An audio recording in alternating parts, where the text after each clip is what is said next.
conferencia del profesor de la Universidad de Guadalajara, México, Jorge Ignacio Rosas, sobre el famoso, llamémoslo así, cuando esta palabra famoso no sé si será la más adecuada, caso de Ayotzinapa, que fue la muerte o la masacre de 43 estudiantes normalistas de la normal de esta localidad, que causó tanta conmoción no solamente en México sino en América Latina.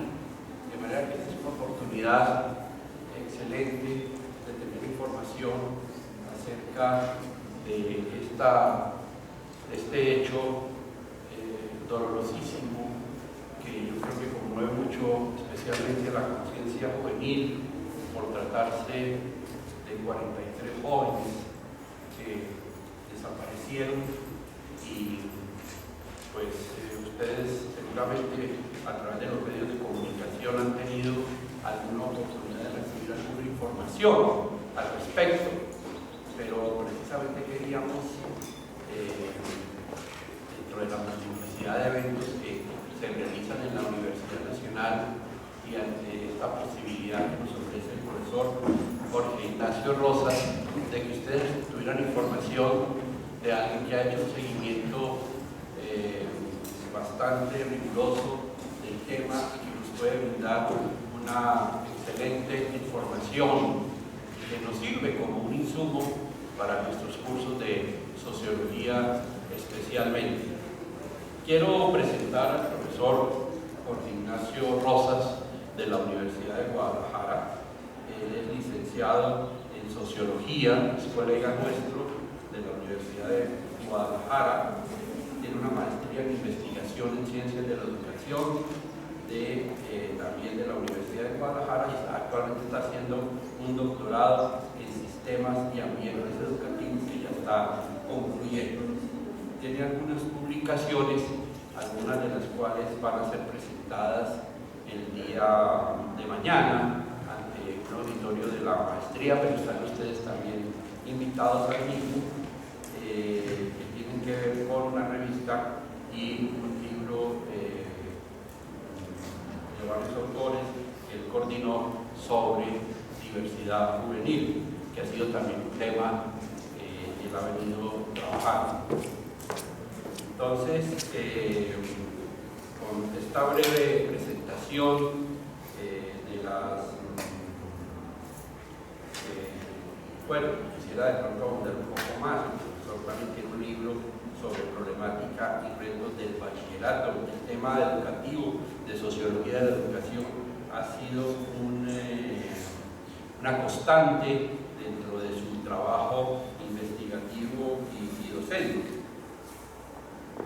Bien, entonces lo mejor es que demos paso a este tema, que repito, pues es un tema muy interesante, que vamos a tener la oportunidad de alguien, no solamente que ha estado cerca desde el punto de vista de su conocimiento y que conmovió tanto, ustedes saben, en México, inclusive a la misma presidencia de la República Mexicana, y que la prensa colombiana también informó muchísimo ese insólito caso de la muerte de 43 estudiantes que estaban protestando y que pues fueron desaparecidos, situación que de alguna manera también compartimos en Colombia con casos similares, aunque cuando no de esa dimensión ni tan claramente llevados a una población tan específica como un grupo de jóvenes, aun cuando también aquí estos hechos de los falsos positivos que se conocieron y que fueron denunciados y que algunos de ellos han sido sancionados, pues también atacaban a una población de la misma condición, o sea, población juvenil.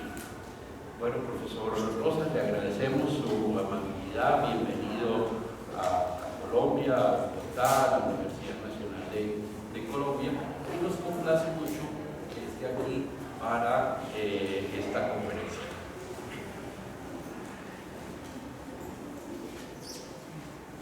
¿Qué tal? Buenos días a todos ustedes. Quisiera agradecer al doctor Víctor Alberto Reyes por su amabilidad y las gestiones hechas para que yo pudiera estar acá. También agradecer a Flor Sanabria, que me atendió bastante bien y siempre me dio información precisa para poder tener una estancia acá en su universidad. Agradecer también a los docentes e investigadores que nos acompañan el día de hoy. Un agradecimiento especial sobre todo a los estudiantes de licenciatura o de maestría, que me parece que ahí en su trabajo futuro tal vez pueda ayudar a mediar un poco de la violencia que viven algunos países latinoamericanos. Chequé la currícula que tienen sobre todo en la maestría y me pareció muy interesante esta parte que manejan del postconflicto.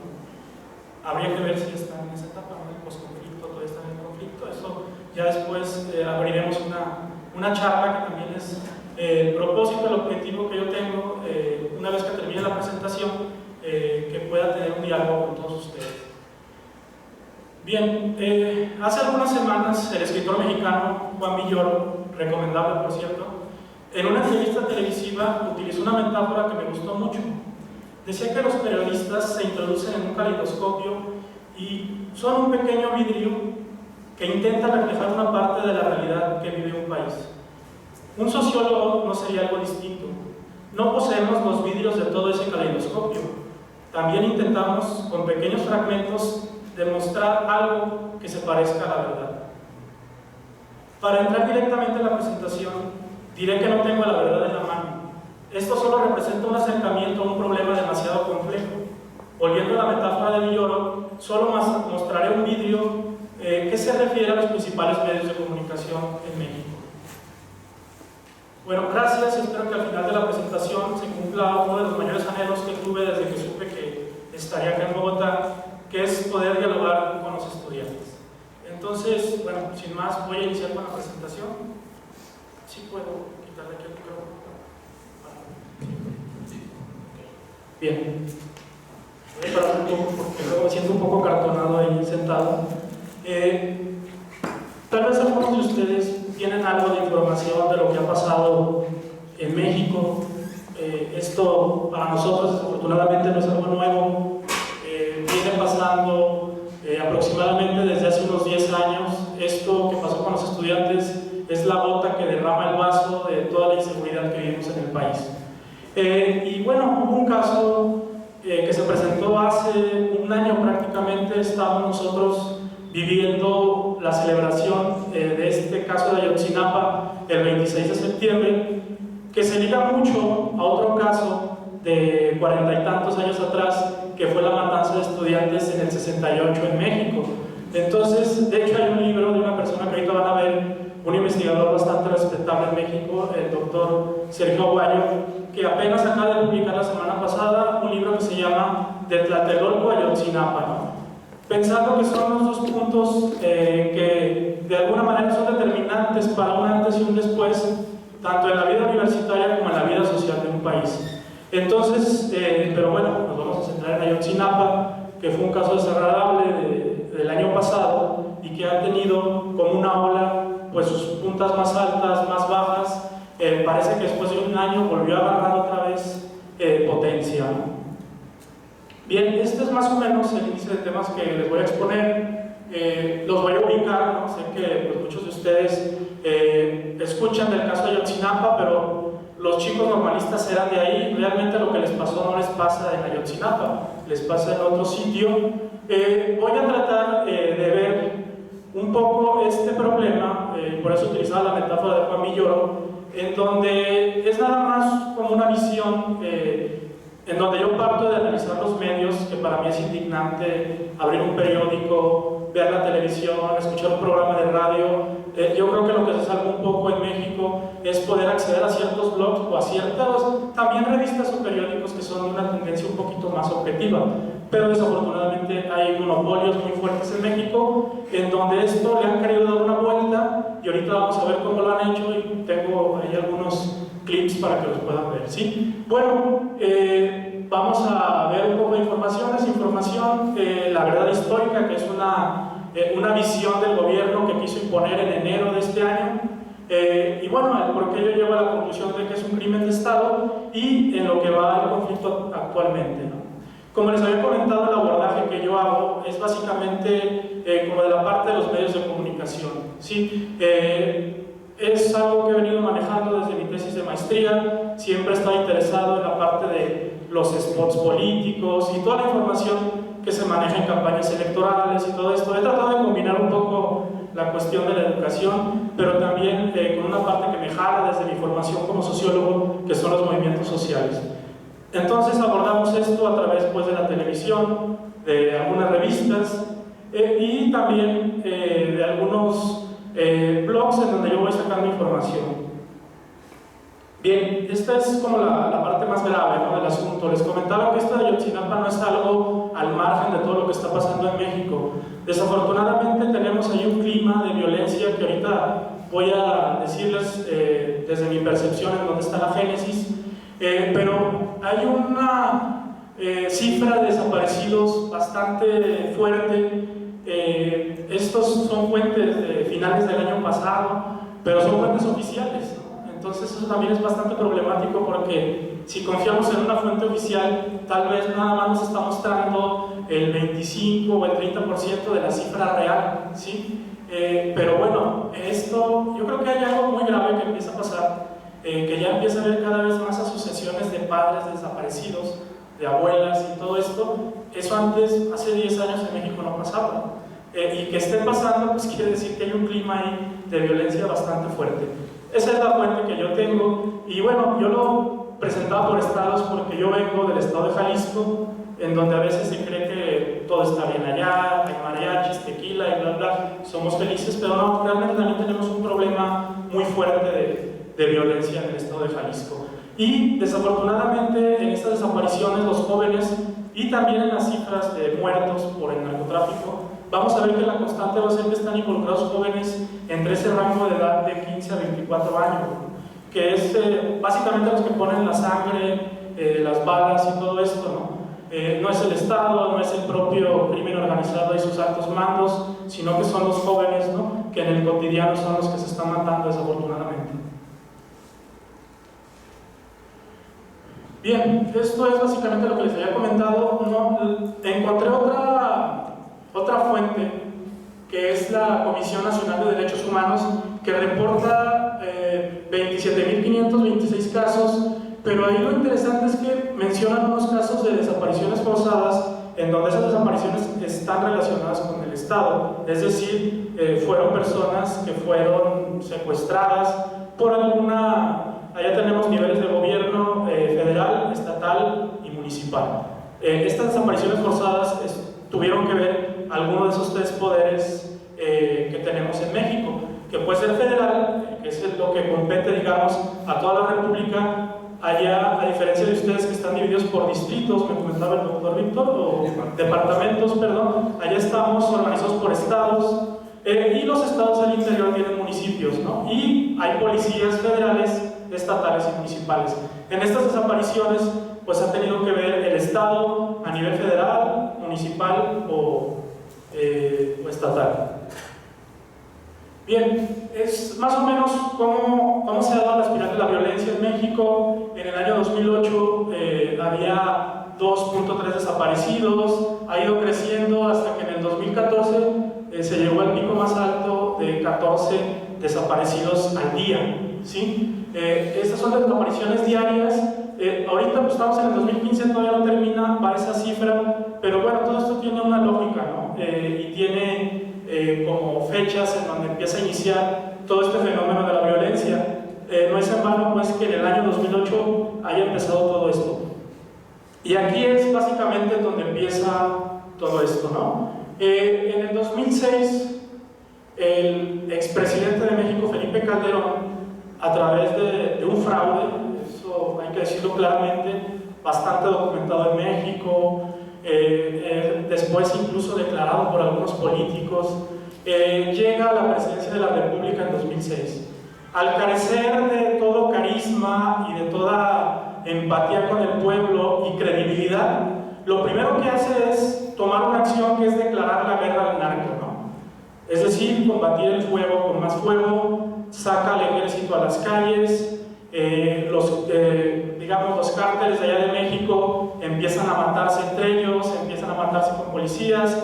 Resulta que los cárteles obviamente tienen filtrados a muchas personas en los poderes estatales, federales y municipales.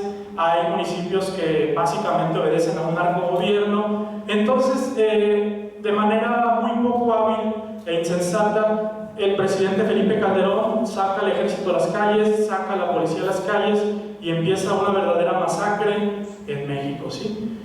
Y eso él básicamente lo hace en 2006, o sea, su primera acción fue: voy a declararle la guerra al narcotráfico y voy a ser duro, mano dura, y todo este tipo de política pues que ustedes seguro ya conocen. Bien, la génesis está ahí con Felipe Calderón en el 2006, y es que yo no trato de rescatar al actual, ¿no? También el actual está, Enrique Peña Nieto, está metido en esta espiral de violencia que fue heredada por su antecesor, que era de otro partido político. Me parece acá interesante que no he visto mucho esa definición por partidos, sino más por personas, o a lo mejor me hace falta informarme más, y allá es al contrario, allá es como los partidos, el PRI y el PAN, que se han alternado un poco el gobierno, pero básicamente hemos sido un país que ha tenido un partido hegemónico, que ha tenido una forma de ejercer la política, y que es el Partido Revolucionario Institucional, ¿no? Muy pragmático y también muy corrupto, ¿no? Permea todas las entrañas incluso el presidente hace poco lo declaraba, ¿no? Decía que la corrupción parece que es un problema cultural en México, algo que es muy grave. Es cierto, pero es muy grave que el presidente lo diga, ¿no? Bueno, para ubicarlos en el terreno del conflicto, la normal de Ayotzinapa en México, y me comentaba también el doctor Víctor que aquí también existen normales, que allá es donde se preparan los docentes de educación básica y educación media. Los estudiantes de Ayotzinapa eran de una normal rural que tiene una ideología muy marcada de izquierda, son muy combativos los estudiantes, son muy pobres. Realmente de estos 43 estudiantes desaparecidos, muchos de ellos, yo creo que por eso también ha consternado bastante a la sociedad mexicana, representaban el único hijo que iba a estudiar de una familia de campesinos que ha vivido básicamente toda su vida en la miseria. Entonces, el que fincaran ellos todas sus esperanzas en tener un hijo profesionista ha sido bastante devastador. Yo he estado en algunos eventos en donde han ido los padres, y bueno, ha sido algo verdaderamente impresionante ver la tristeza que ellos nos transfieren a las personas. Pero también es bien importante mencionar que la lucha que ellos están teniendo ha sido implacable, no se han dejado vender, les han ofrecido coches, casas, para que ya se callen, y no se han vendido, ¿no? Y es por eso que, ahorita lo vamos a ver, se acaba de sacar un libro en México, en donde se menciona precisamente que el éxito que ha tenido este caso es básicamente porque los padres no han cesado en su intento por protestar, se han ido a instancias internacionales, porque saben que en México pues todo está cooptado. Bueno, y como pueden ver, pues está la influencia pues, de la izquierda. Allá está el comandante, ex comandante Marcos, ya es Galeano, Che Guevara, ¿no? Y está la escuela normal rural Isidro Burgos, que es de ahí donde son estos chicos que van de distintas comunidades alejadas obviamente de Ayotzinapa a estudiar. Y bueno, también es importante mencionar esto, o sea, sí reciben una formación política importante desde que ingresan a la normal. Bien, ahí es el estado de Guerrero, es donde se ubica Iguala, y donde está marcado Ayotzinapa es donde está la normal rural, pero donde suceden los hechos es en Iguala. Es por eso que si googlean o algo ven el caso Iguala pues es sinónimo a la desaparición de estos 43 estudiantes. Y bueno, ya después veremos en la supuesta verdad histórica que ahí en Cocula es donde supuestamente los quemaron y echaron los restos en un basurero. Pero es básicamente para que se ubiquen. ¿Qué hacían ellos allá? Precisamente iban al DF a una marcha que había en conmemoración del 2 de octubre, en la matanza de los estudiantes de Tlatelolco, ¿no? Es paradójico. Van a manifestarse y bueno, resulta que que están desaparecidos, ¿no? Entonces ellos, y también en México hay una práctica muy común que ha sido solapada por los distintos gobiernos, en donde le han dado poder a los estudiantes para que puedan tomar un camión y puedan trasladarse a algún otro sitio, ya marcha o ya sea a una cuestión lúdica de los estudiantes, ¿no? Yo no lo viví tanto en mi generación, pero generaciones atrás sí me tocaba ver cómo los estudiantes se organizaban, agarraban un camión, bajaban a la gente y el camión los trasladaba a un sitio, lo digo, no para una cuestión política o por una cuestión lúdica, pero era una práctica común que era solapada por los gobiernos, ¿no? Entonces estos chicos en Iguala es donde agarran 5 camiones y se empiezan a trasladar, buses le llaman ustedes, ¿no? Sí. Bien, pero vamos entrando a... ahorita voy a volver un poco para que escuchen una narración de lo que pasó ese día. Cuando les comentaba que básicamente lo quiero abordar a partir de los medios de comunicación, pues en México desafortunadamente estamos muy influidos por la televisión pública o por la televisión privada, pero resulta que la televisión pública es lo mismo que la privada, porque hay dos monopolios, Televisa y TV Azteca, que tienen también canales privados, tienen toda la distribución que hay de canales públicos y privados, es decir, pasan por sus concesiones, ¿sí? Tienen monopolizado el espectro radiofónico y televisivo, entonces pues todo lo que vemos allá tiene el filtro de ellos, ¿sí? Ya sea público o privado, hay canales universitarios que últimamente les han dado un poco de mayor bola. Yo provengo de una universidad que tiene un canal público, el Politécnico de la Ciudad de México es otro instituto educativo muy importante y que tiene un canal muy interesante, y la propia UNAM, que es una de las universidades más importantes de Latinoamérica, también tiene un canal público, ¿no? Más de una televisión cultural y todo esto. Entonces por ahí uno puede encontrar pequeños resquicios para ver una información distinta de lo que podemos ver en Televisa o en TV Azteca, y últimamente está entrando ahí a esa pugna por la televisión. Carlos Slim, que es una de las personas pues, más ricas de todo el mundo, creo que acá tienen el servicio Claro que parece que es el dueño de este servicio de internet, pero bueno, seguimos hablando de un monopolio dividido en 3, 4 familias, ¿sí? Y desafortunadamente en México pues, es la primera forma de informarse de la gente, ¿no? La televisión. Los índices de lectura son muy pocos, la gente a lo mejor tiene también la costumbre de escuchar el radio, pero resulta que como Televisa tiene monopolizado el espectro radiofónico, también los programas de radio son de Televisa, entonces recibimos como una visión monopólica de la verdad de lo que pasa en el país, ¿sí? Bien, pero también hay medios, ¿no? que se pueden consultar, en donde pues yo traté de informarme para presentarles algo acá, que es un periódico que surge a partir del temblor del 85 en la Ciudad de México y que tiene una tendencia más de izquierda, que es el periódico La Jornada, la revista Proceso, el periódico Reforma, incluso el Universal, tienen escritores así como de ambos bandos, ¿no? Derecha, centro, izquierda. Igual pueden encontrar a un periodista muy interesante de izquierda como de derecha, y en fin, ¿no? De todos los lados.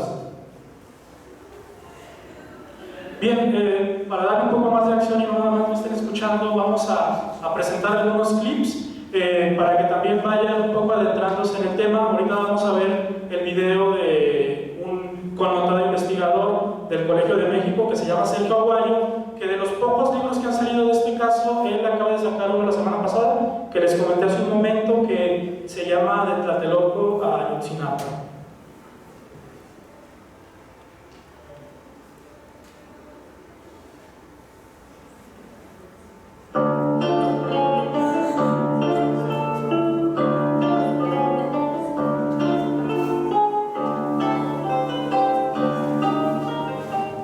La matanza de estudiantes en Iguala ha horrorizado al país y con toda razón. Es una aberración, es inaceptable lo que hicieron con esos muchachos. Y por todos lados nos preguntamos por qué. Ofrecer una explicación todavía incompleta porque la hago en un momento en el cual falta información. Lo más inmediato es la historia conocida. Un presidente municipal, José Luis Abarca, ligado al crimen organizado, que por alguna razón que desconocemos, se enoja con los estudiantes y su jefe de policía manda matarlos, para lo cual recurren a un grupo de sicarios que cometen atrocidades con los muchachos. A uno de ellos lo desuellan de la cara, le quitan la piel y le quitan los ojos. Eso de inmediato ya es una historia conocida y repetida desafortunadamente por todo el país. Hay que ir a las causas profundas y me referiré a dos.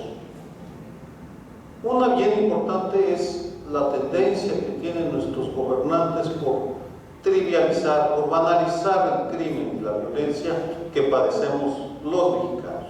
Hacen todo lo que pueden por ignorarlo. En el caso de Iguala, desde mayo del 2003 había información de que el presidente municipal, José Luis Abarca, había matado a otros militantes perredistas. A uno de ellos lo mató él mismo, incluso como nos cuenta la viuda. Pero esa información que fue entregada al Procurador General de la República, Jesús Murillo Cara, y al secretario de Gobernación, Miguel Ángel Osorio Chong, por René Bejarano, el líder de la tribu a la que pertenecían los asesinados, fue ignorada. Pero lo mismo hicieron los dirigentes del Partido de la Revolución Democrática o el gobernador del estado de Guerrero, el perredista Ángel Rivera Cebes. Es decir, hay un patrón de trivialización, de indiferencia hacia la violencia, en parte porque hay mucha, pero también porque nuestra clase política ha perdido sensibilidad y está rebasada por el crimen organizado. No saben simplemente qué hacer. Lo que me lleva a una explicación más de fondo. Mientras preparaba esta presentación, conversé con Raúl Benítez Manaut, un especialista en seguridad, quien me hizo una observación muy pertinente. Me dijo: el talón de Aquiles de la transición mexicana son los municipios, porque los municipios se quedaron solos frente al crimen organizado que se apropió de ellos. Y dependiendo de la banda de criminales de la cual hablemos, será la violencia que ejerzan en contra de la población. Y aquí viene lo más terrible. Hay un buen número de municipios en todo México, ignoramos el número, que son regidos con un sistema político diferente al mexicano. Son más bien municipios gobernados bajo la lógica totalitaria, en la cual nada puede escaparse del control de quien gobierna, y aquel que ose salirse de ese control es hostigado, golpeado o asesinado, como pasó con los estudiantes de Guerrero. En suma, hay factores estructurales, hay factores coyunturales, hay trivialidades que apuntan hacia un hecho incontrovertible. Nuestros gobernantes no están a la altura que se requiere para defender a la ciudadanía que está indefensa, que estamos indefensos frente a los criminales que tienen toda la capacidad para asesinarnos, robarnos, extorsionarnos, secuestrarnos, cobrarnos impuestos, porque saben que no hay autoridad capaz de contenerla, porque en ocasiones, en algunos niveles de gobierno, crimen organizado, el presidente municipal forma parte de la misma banda delincuencial. A eso creo se debe la tragedia que luta a todo el país, la muerte de estudiantes en Guadalajara.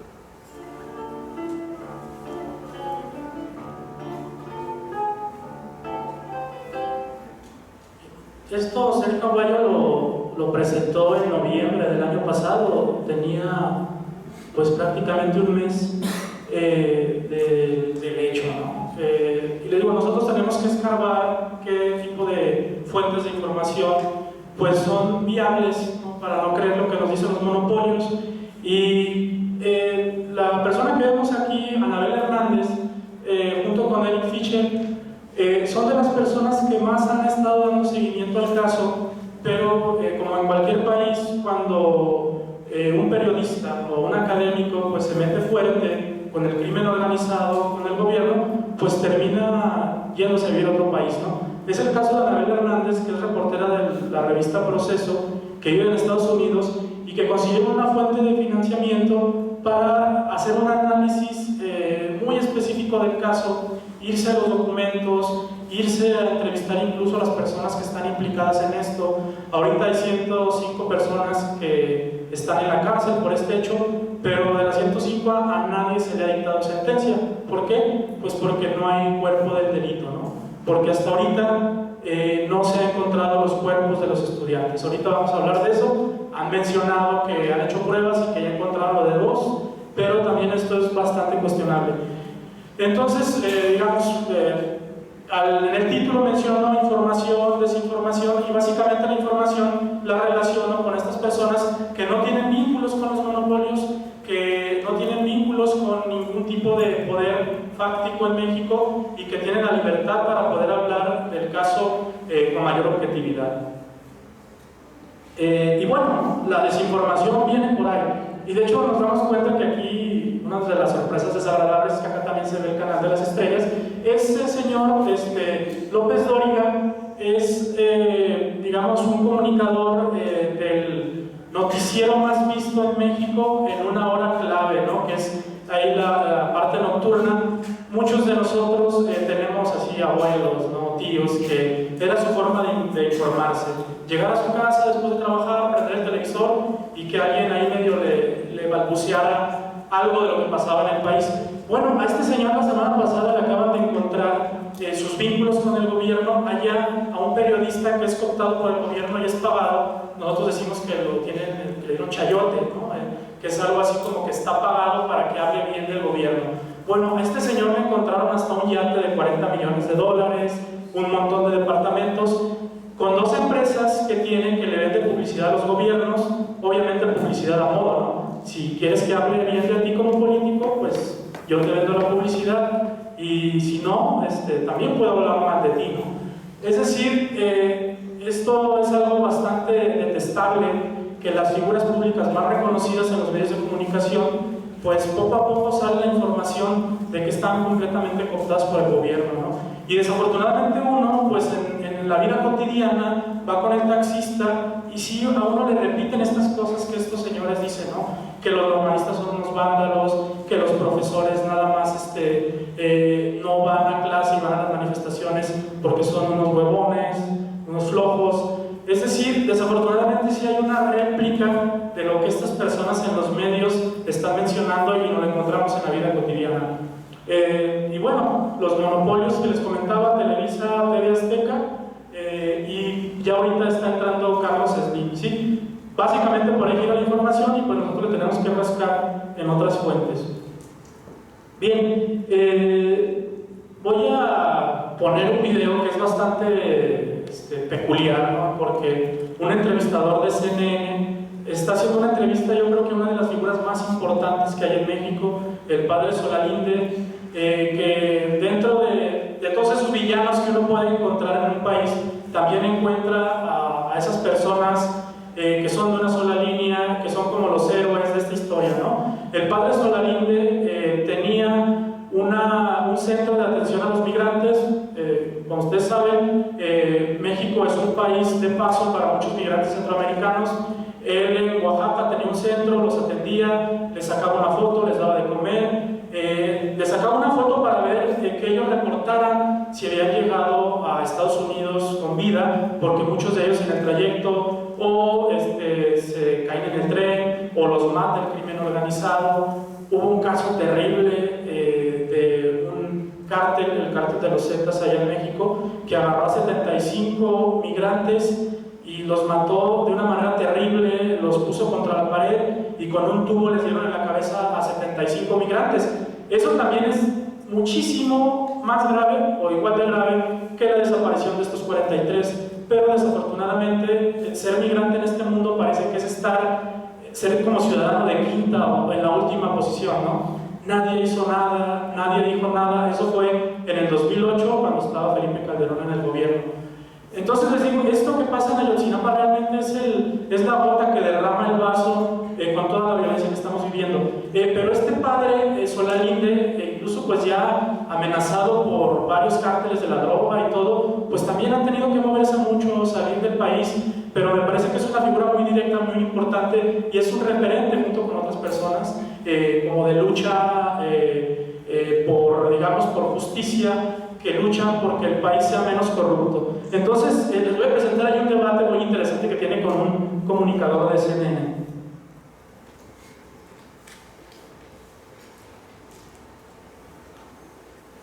Explíqueme algo, padre. ¿Por qué lo contactaron a usted?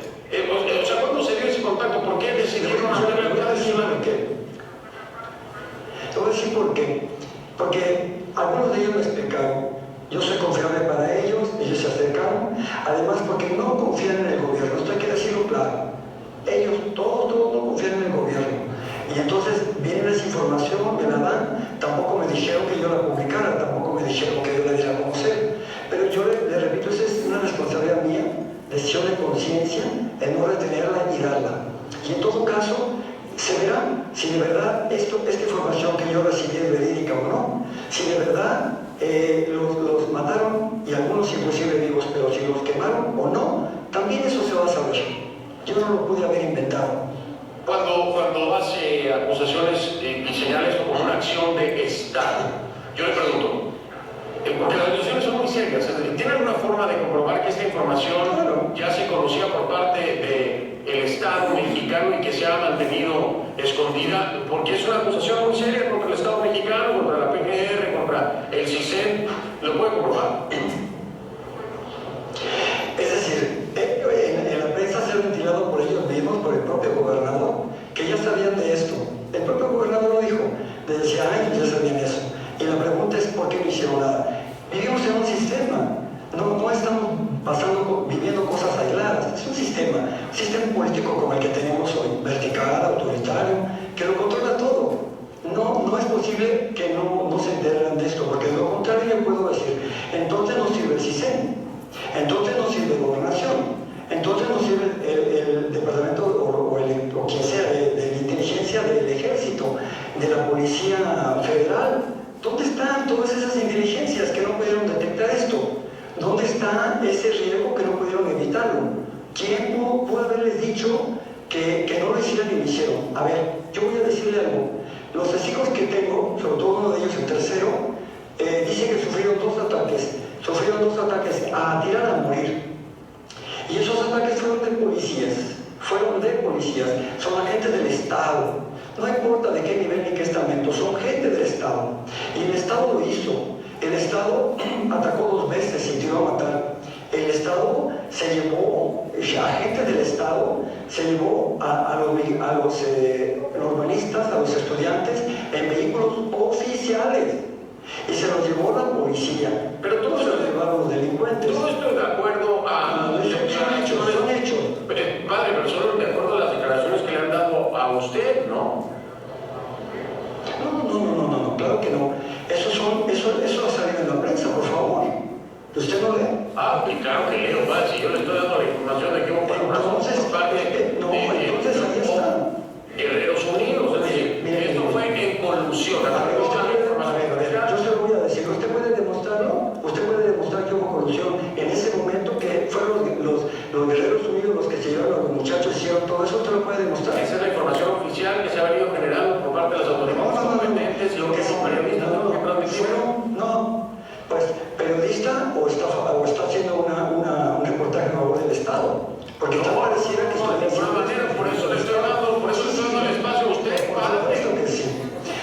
No me lo está dando, está con la laguna para que usted esté defendiendo el Estado. Y yo le voy a decir una cosa, mire, no se confunda, periodista o no periodista, le voy a decir una cosa. Fue el Estado, agentes del Estado, los que balearon a los estudiantes. Fueron agentes del Estado los que se los llevaron en patrullas. Agentes del Estado los que los desaparecieron y agentes del Estado, la que se comprueba, los que también los quemaron. O sea que desde la perspectiva informativa del padre Alejandro Solalinde no hubo participación de un grupo delincuencial Guerreros Unidos, no existió, todo fue el Estado, nada más. No, yo tampoco estoy diciendo, pero fíjese, si usted dice que ahí estaban los guerreros con los policías. No, yo no digo, lo dicen las autoridades mexicanas, padre, yo no lo digo.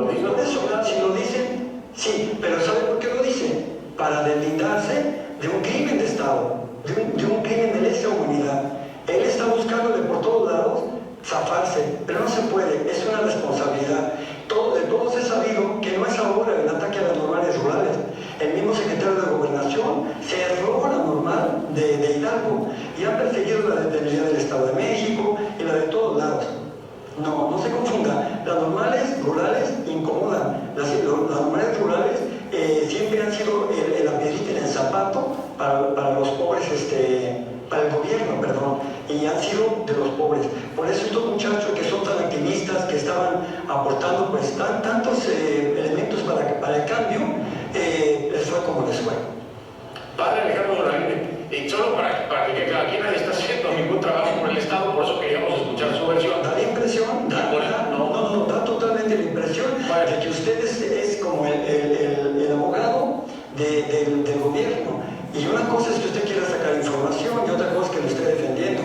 No, sea más crítico. Créame que no fue por eso, precisamente porque soy crítico, es que le estoy preguntando todo esto que nos dice, porque le van a decir dónde están las pruebas. Los mismos muchachos lo han criticado ya, padre. No, es decir, hay una crítica a lo que está. Mire, eso ya me lo dijo. Eso ya me lo dijo. Por supuesto que una persona como yo es controvertida y una persona que se atreve a decir cosas también lo es. Bueno, sí, pero eso por darle la razón. Definitivamente. Ahora, tengo que dejar porque tengo que ir a la marcha, amigo. Sí, ir a la marcha. Yo lo sé. Nada más le pregunto, ¿se reúne mañana entonces con el procurador? Sí, me reúno con él a 1 de la tarde. Bueno, vamos a darle el seguimiento, padre Solalinde. Gracias. Que le vaya bien en la marcha. Y bueno, tiempo al tiempo, ¿no? Dicen por ahí.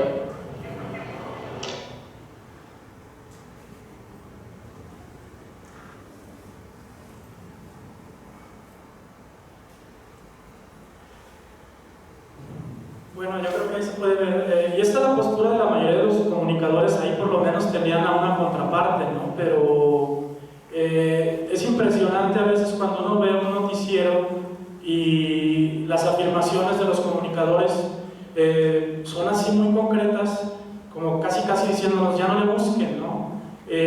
Sí hubo relación del crimen organizado, porque ya en México ahorita pues matan a cualquiera y le van a echar la culpa al crimen organizado, ¿no? En este caso dicen que se involucró un cártel de ese estado que se llama Guerreros Unidos y que sí tiene un trasiego de opio, creo, hacia Estados Unidos, ¿no? Entonces a ellos son a los que se les ha querido involucrar y el gobierno, a través de su verdad histórica, que ahorita la vamos a ver un poco, es como que fundar todo el argumento en que ellos fueron los que cometieron el acto y no estuvo involucrado los distintos poderes de gobierno, ¿sí? Y bueno, nos encontramos con esas posturas.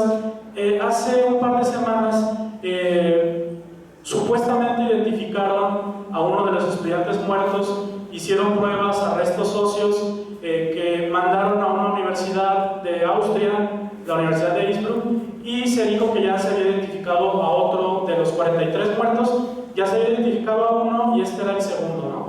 Lo que me llamaba la atención era que el comunicador decía, bueno, ya se identificó el segundo, entonces los 43 fueron quemados, o sea, ya no le busquen. Además, esto está constatado por una universidad europea, ¿no? Ya saben pues que, por lo menos allá en México, si esto lo dice alguien que no sea latino, que más bien sea estadounidense, europeo, eso tiene mayor peso. Entonces los comunicadores se desgastaban en decir que ahí había sido, ya encontrábamos como claves para que ya la gente no protestara. ¿Por qué? Porque se iban a cumplir 2 años, porque se venía el 2 de octubre, entonces el propio gobierno trataba de desinflar todo eso, dando a conocer que ya había identificado a otro estudiante. Y también el 26 de septiembre en la Cámara de Diputados fue declarado como día de desapariciones y algo así, ¿no? Entonces el propio Estado, reconociendo pues que no ha hecho la tarea, declarando un día en honor pues a los estudiantes,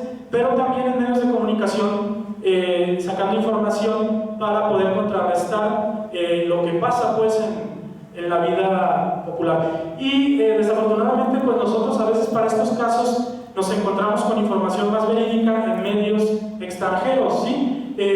No quiero caer en esto de, bueno, obviamente el referente, si es extranjero es mejor. En este caso, para informar de este asunto en particular, pues lo que encontramos en México realmente es bastante dudoso, a excepción de los medios que les mencioné, pero a veces nos encontramos con notas del New York País o de Spiegel, el alemán, que hablan del caso de manera más crítica, ¿no? Obviamente ellos no tienen ningún compromiso con el gobierno, pueden hacer un reflejo un poco más nítido de lo que está pasando. Bien. Y así nos encontramos con comunicadores como el que vieron ahorita de CNN, así completamente dando una versión así unívoca de las cosas, ¿no? Bien.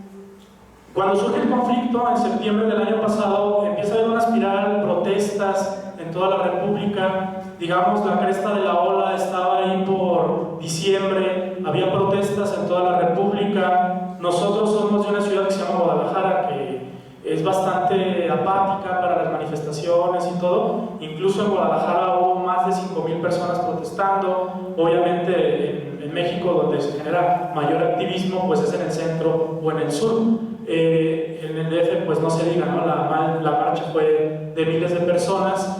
Entonces en diciembre siempre como que el gobierno le apostó a que pasada la época de diciembre nosotros entramos en vacaciones, los estudiantes no tienen clase. Obviamente esto también, como tiene una fuerza muy importante por los estudiantes que se involucran en estos movimientos, el gobierno aprovecha enero y el procurador lanza, hay una perorata diciendo que las personas que habían agarrado a los estudiantes, que los habían secuestrado y que los habían quemado y que los habían aventado a un basurero, era un grupo delincuencial llamado Guerreros Unidos, ¿no? Un 17 de enero se presenta así en cadena nacional, y también saben que en enero difícilmente los estudiantes, por estar de vacaciones y por pasar por todo este estado meloso de las fiestas decembrinas, difícilmente en enero los estudiantes se iban a organizar para hacer algo, ¿no? Entonces ahí a nivel nacional dicen, aquí está la verdad histórica, él dijo así, ¿no? La verdad histórica de lo que pasó. Agarran a unos narcotraficantes, allá es muy común que, pues si no lo hicieron, pues lo van a hacer a través de las golpizas que les meten para que declaren. Meten a un grupo de delincuentes al penal, junto con otras autoridades de menor nivel, como lo mencionaron ahí, ahorita vamos a ver las personas que están encarceladas. Lo interesante es que en enero el gobierno trata de dar cerrojazo a través del procurador que se llamaba Jesús Murillo Caram. Ya después pues sale la información, la verdad, todavía no se conoce la verdad en sí, ¿no? Es lo más triste del asunto, pero el que era procurador ahorita ya es embajador de Portugal, ¿sí? Eso también dice mucho, ¿no? Eso dice que no pudo con un conflicto de tal naturaleza, y pues que lo becaron siendo embajador, ¿no? En un país europeo. Eso es muy común que pasa con los políticos allá en México, que de repente no resuelven algún conflicto o se ensucian las manos queriendo hacer esto, y no sabemos si es un premio o un castigo, ¿no? Que se vayan de embajadores, pues sería como un premio, ¿no? Viven muy bien. Pero bueno, esta verdad histórica que se genera en enero, pues poco a poco empieza a tener un declive, ¿no? Bueno, voy a obviar este video porque les quiero pasar un video ya narrado por los propios estudiantes que estuvieron ese día, los pocos que se salvaron. Bueno, sí hubo una cantidad considerable que se salvó de esto, y un poco la conclusión a la que yo llego es que realmente fue el Estado, ¿no? El Estado ha tratado de limpiarse las manos, pero todos los pone a ellos como culpables.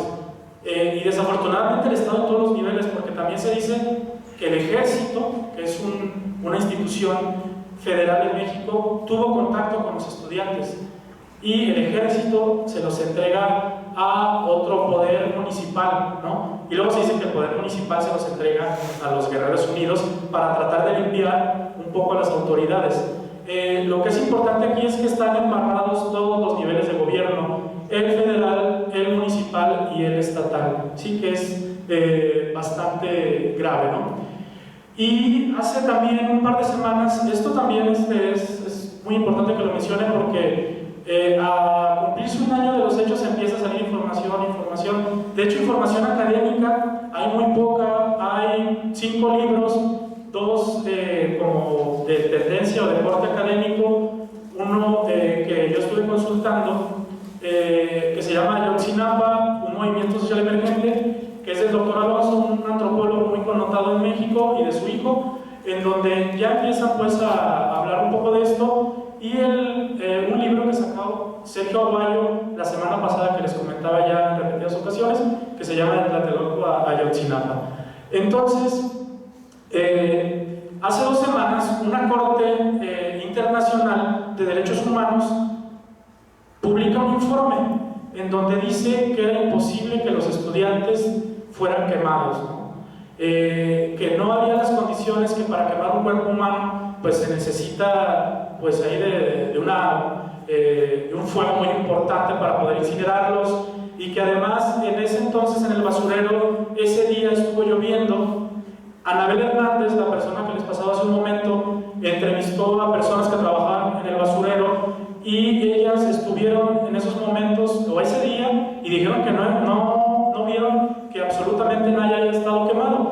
Después, en noviembre, los basureros quisieron ir a depositar ahí la basura y el ejército ya no los dejó entrar.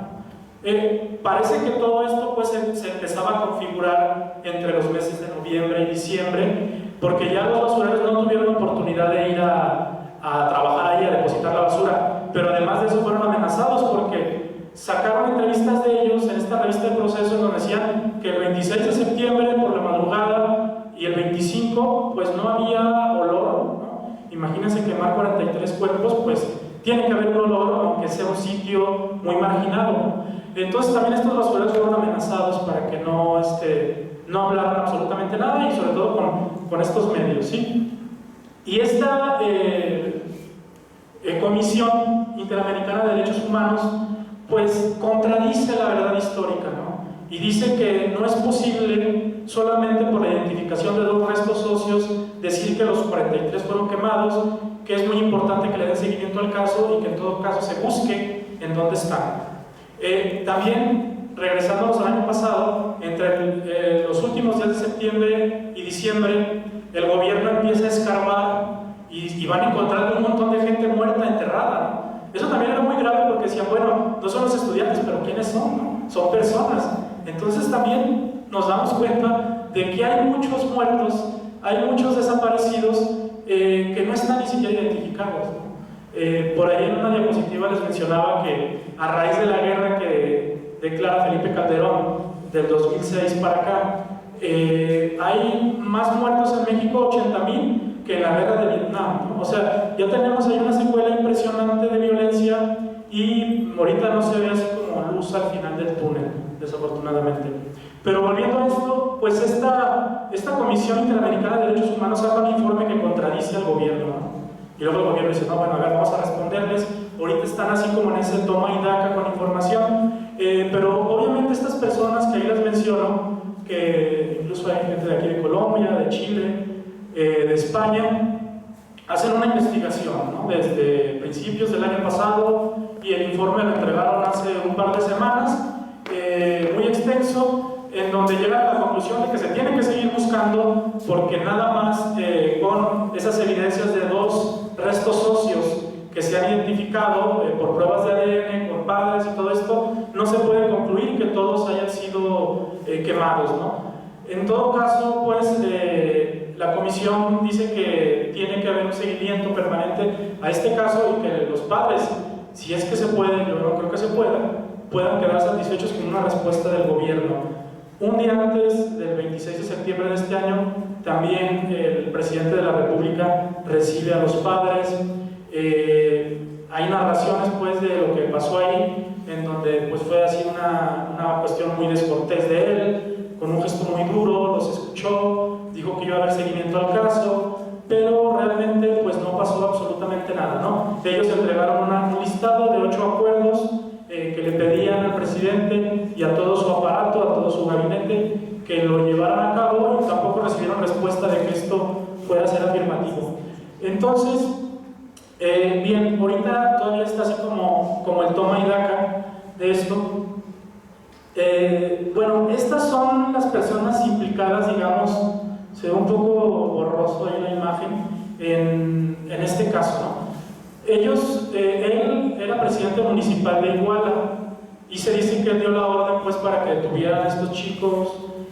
porque había un acto público de su esposa, ¿sí? Pero ya después esta persona está ahorita actualmente en prisión, pero no se ha dado a conocer nada de su propia voz, obviamente, o de otras personas que han tenido acceso a él, de lo que pasó, ¿no? Allá en México le llamamos como chivo expiatorio, ¿no? O sea, aquí como le llaman a una persona que dice, bueno, vamos a agarrar a este, le echamos la culpa y ahí se acaba el caso, ¿no? Entonces esto, aunque no son pues angelitos estos, ¿no? Parece que la señora sí tenía hermanos que estaban vinculados a este grupo de Guerreros Unidos, que les digo que tienen el trasiego de droga hasta Chicago, Nueva York y todo esto. Entonces por ahí ellos, como ya tenían un antecedente, pues eran así como las figuras idóneas para decir, estos son a nivel municipal, ellos tuvieron la culpa, entonces cárcel, ¿no? Y actualmente están en prisión los dos, ¿no? También el que era gobernador pidió licencia, ¿no? Y allá a veces piden licencia con goce de sueldo, es decir, no trabajan pero sí cobran, ¿no? El gobernador pidió licencia cuando vio que no podía arreglar este conflicto, pide licencia y ahorita hay un gobernador provisional. Y bueno, lo que les comentaba, ¿no? Que el 26 de septiembre se declara como Día Nacional contra la desaparición forzada de personas, ¿sí? O sea, que el gobierno acepte que hay una desaparición forzada, que ellos como gobierno están participando en la desaparición forzada, es algo así como muy raro, ¿no? En los países latinoamericanos, que las personas que son culpables de algo hasta declaran ese día por ser culpables, ¿no? Es bastante extraño eso. Bien, ¿cuál es el estado actual del conflicto? Bueno, pues el 16 de septiembre ya hay otra procuradora, ¿no? Esta procuradora fue la que dijo que ya había identificado a otro estudiante de nombre Yosivani Guerrero de la Cruz a través de las pruebas de ADN de restos óseos, y les digo, no, y es una universidad europea, de Austria, entonces tiene credibilidad y ya, ¿no? Pero la señora llega también así a nivel nacional, se para, se avienta un rollo muy técnico y se mete y no deja que nadie de la prensa le haga una sola pregunta. El que era procurador, Jesús Murillo Caram, el que les comenté que en enero saca esto de la verdad histórica, tuvo contacto con la prensa y tuvo una frase desafortunadísima, ¿no? A un periodista le contestó, bueno, es la última pregunta porque ya me cansé. Entonces eso se convirtió en un hashtag en México que es el ya me cansé, y todos decimos, ya también nosotros nos cansamos de la corrupción, ya nos cansamos de políticos como ustedes, y en fin, ¿no? Eso fue muy sonado allá en México. Entonces, bueno, se identifica el 16 supuestamente los restos de Yosivani. Tan solo 2 normalistas han sido identificados, Yosivani y Alexander Mora. El pasado 26 de septiembre se presentaron manifestaciones también a nivel nacional, y también ha habido como que mucha colaboración por parte de países extranjeros, ¿no? Para esto.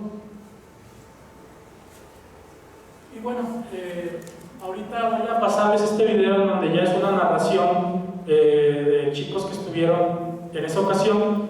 Este video es gracias a la periodista que les mencionaba, Anabel Hernández y Eric Fisher, que es patrocinado por una universidad americana, ¿no? También eso es paradójico, ¿no? Como para esto se tiene que buscar financiamiento de otras partes, porque en el propio gobierno mexicano no va a pasar. Entonces, bueno, yo creo que si vamos bajando a los niveles de lo que decía la televisión o de lo que podemos decir los académicos, pues yo creo que lo más cercano a la verdad es lo que dicen las propias personas que estuvieron ese día en el conflicto, ¿no?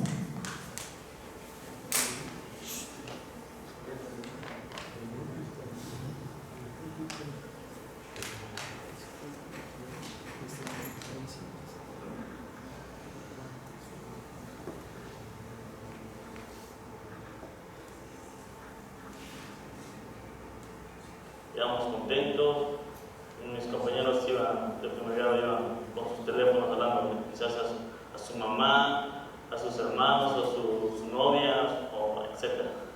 Todos íbamos contentos.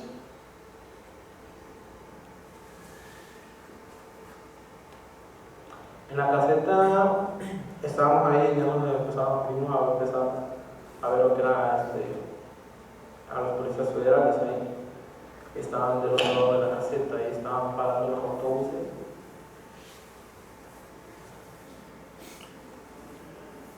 En el momento que ellos llegaron fue cuando una motoneta color roja empezó a patrullar ahí donde estábamos nosotros, daba vuelta.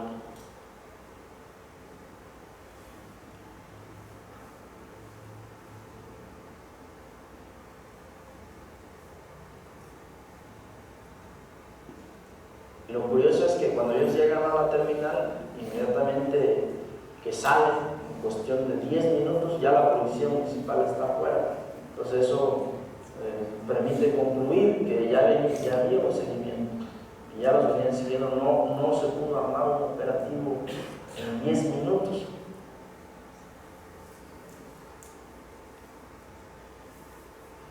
Iba en el segundo club, después se convirtió en primero.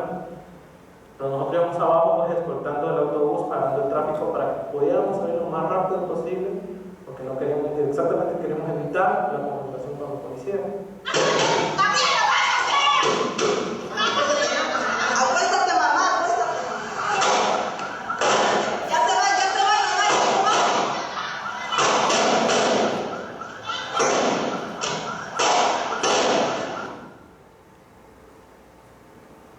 En esa intersección se nos cierra una patrulla más, pero en esta ocasión los policías se bajan y dejan la patrulla en medio y se van.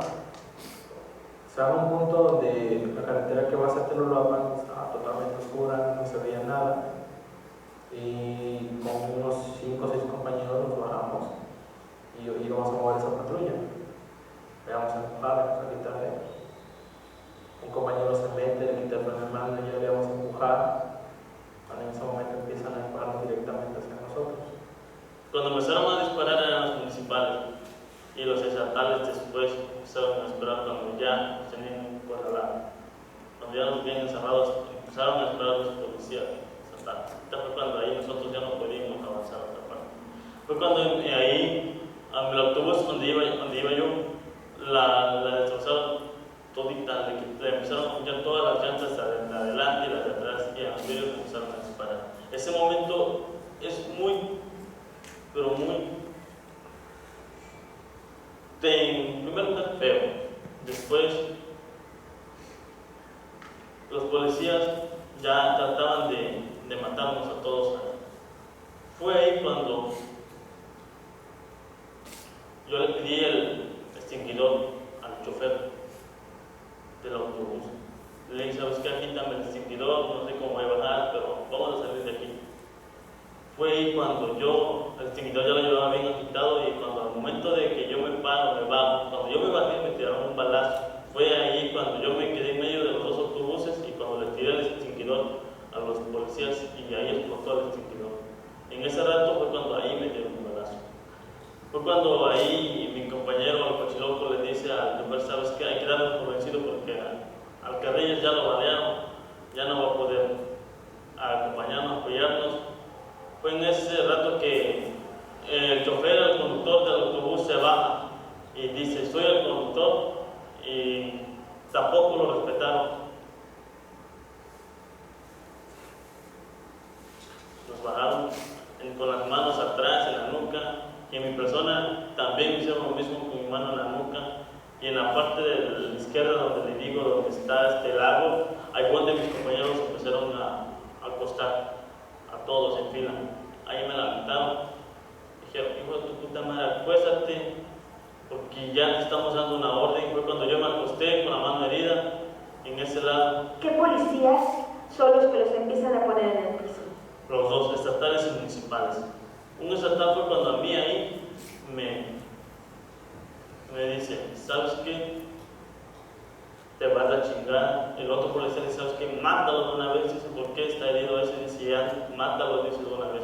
Fue ahí cuando a mí me ponen el arma en mi cabeza. Me la pusieron en mi parte, en mi sentido, arribita de la oreja. Fue cuando de ahí la policía quizás reaccionó, o quizás que no sé qué se le vino a la mente, y agarra y se ha sonado, me quita el arma de la cabeza y se ha sonado. Fue cuando ellos mismos le marcaron a la patrulla que me fuera a traer a mí, por acción de una ambulancia, que me fuera a traer a mí.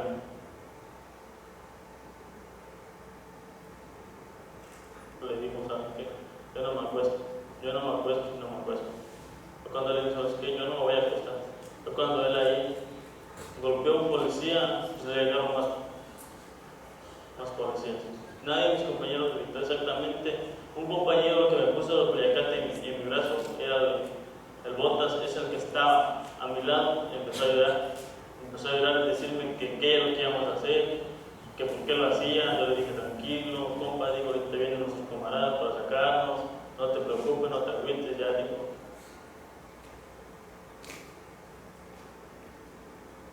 Soy el único nada más que está vivo de ese autobús. Soy el único.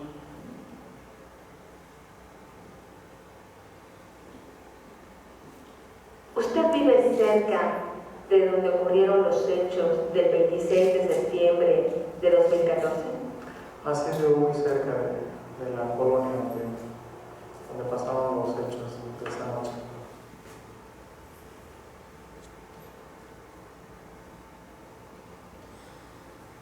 Seguimos el camino, llegando a una cuadra antes de donde estaba mi hermano, cenando un taco. Yo ya no pude pasar. ¿Por qué? Me topé con dos patrullas, alcancé sin que eran de policías federales, que me desviaron. Ellos iban con su chaleco antibalas, algo que aquí, pero como que se veían los policías preventivos, casco, pasamontaña, armas largas, no muy común. ¿Qué le dijeron? Que no había paso, que se prueba por calles alternativas.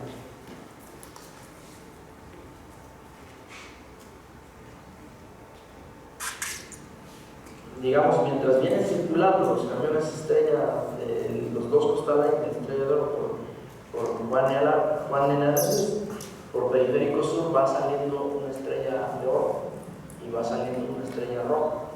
Entonces, cuando ellos llegan 300, 400 metros antes del Palacio de Justicia, ya no pueden pasar porque está una fila de carros parados sobre la carretera. Entonces, ya no pueden pasar ellos, se bajan. Y ahí ellos hacen contacto con policías federales. Policías federales con cañón, los encañonan, les intentan disparar, les marcan el alto, ellos bajan, les avientan piedras, es un enfrentamiento ahí con los federales y ellos corren por los cerros.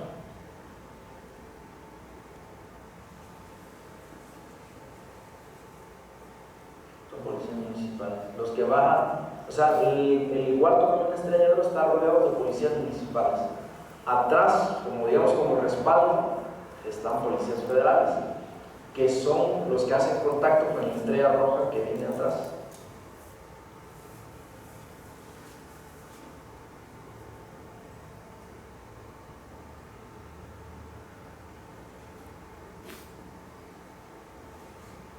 Ya una camioneta pues conocida, digo, en la carretera de Tlalpan no se veía nada totalmente, sigilosamente se estaciona y hicieron una primera detonación, pero quedó al aire. En esa detonación que hicieron una primera fue cuando empezaron a correr los compañeros y después hubo otras detonaciones que ya fueron directas. Fue un lapso muy corto que dieron esos tipos. Justamente a partir de las 11 de la noche en adelante hay otra relación, otro tratamiento de los estudiantes y la autoridad tiene otro comportamiento, ¿no? Incluso más agresivo, más de eliminación, más de persecución encarnizada, ¿no? Se suelta una cacería indiscriminada contra los estudiantes, sin que nadie haga absolutamente nada en Iguala, como si hubiera una sincronización en la toma de decisiones de todo tipo de autoridades. No había, en ese momento Iguala se convierte en un desierto, ¿no? O en un bosque desolado en el que nuestros compañeros corren para arriba y corren para abajo y no encuentran un alma que pueda solidarizarse con ellos.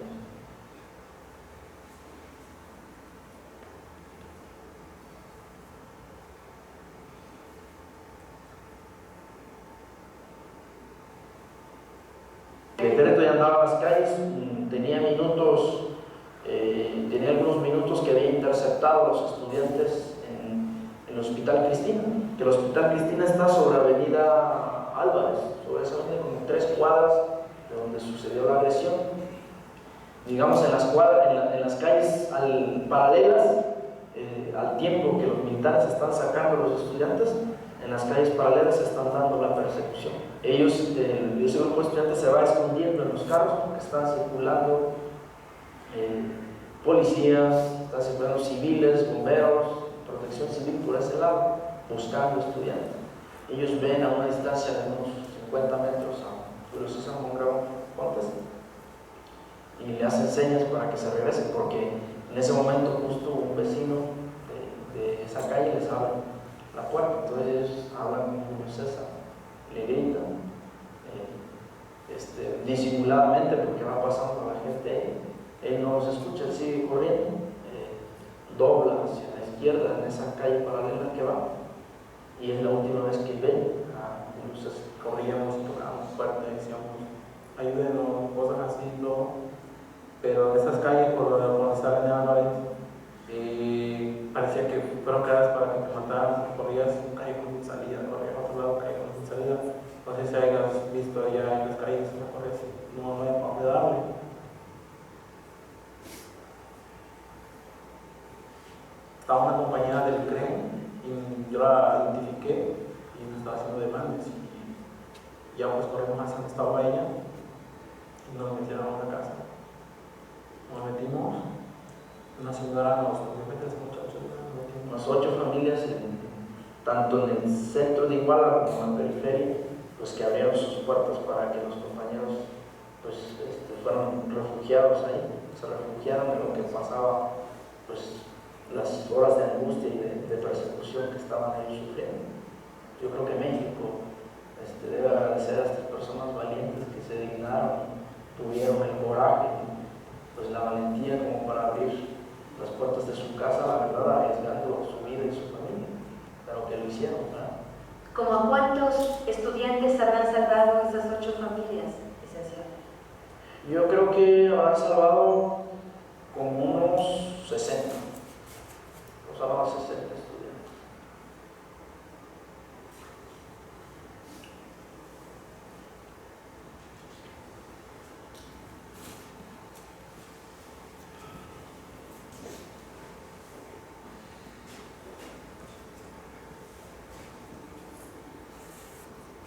Bueno.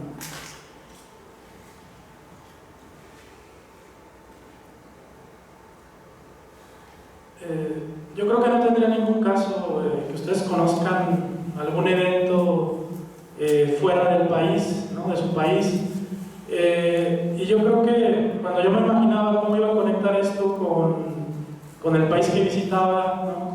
con Bogotá, con Colombia, pues yo creo que padecemos del mismo problema, somos países hermanos, y yo creo que el haber seguido la política, por lo menos para México, no puedo hablar de Colombia, para México, para haber seguido la política antidrogas por parte de la mayoría de los presidentes, pues nos ha metido en una espiral de violencia desde el 2006 a la fecha. Hablaba de la metáfora de la luz al final del túnel, y en una ocasión un colega decía que, bueno, si estamos en un túnel, ni siquiera hemos recorrido el 25% en México, ¿no? Nos hace falta mucho para poder llegar al postconflicto, para poder ver esta parte de ya ver soluciones, ¿no? Estamos, yo creo que ni siquiera todavía en la cresta de violencia en México, y eso me parece que es lo grave del asunto, ¿no? Con todo esto, para que no se vaya con una imagen tan negativa de México, pues esto lo hacen unos pillos, ¿no? Pero la gente en México es tan extraordinaria como aquí, es muy amable. Esa parte me ha gustado mucho acá de Bogotá, como la gente es tan amable. Pues así somos la mayoría de los mexicanos, ¿no? Desafortunadamente la clase política es la que tiene al país metido en una espiral de violencia impresionante. Entonces, bueno, el caso de Ayotzinapa, quiero comentarles que es representativo de la violencia que estamos viviendo de 9 años a la fecha, y que desafortunadamente las personas que estamos por ahí en los 30 y tantos años, sí nos tocó vivir un México tranquilo y un México ya metido completamente en la violencia. Nosotros podíamos salir a vacacionar a un estado como Michoacán, y no pasaba nada, ¿no? Ahora es muy complicado porque es un estado que prácticamente no sabemos quién gobierna, no sabemos si gobiernan los partidos políticos. Ahí surgieron unas que le llaman autodefensas. Digamos, cuando una localidad o un municipio no confiaba en el gobierno, ellos creaban su propio sistema de seguridad, ¿no? Pero también esos sistemas de seguridad fueron permeados por el narco. En fin, yo creo que aquí es la antesala, pues, para poder tener un diálogo. Y como les mencionaba al principio de la maestría, veía la parte curricular de lo que ustedes manejan y me pareció sumamente interesante, ¿no? Porque parece que no solamente tenemos que analizar el caso, llegar un poco a la verdad, sino que también como sociólogos sí tiene que haber una propuesta de cómo podemos salir del hoyo, ¿no? Pues muchas gracias por su atención y quedo abierto a las preguntas.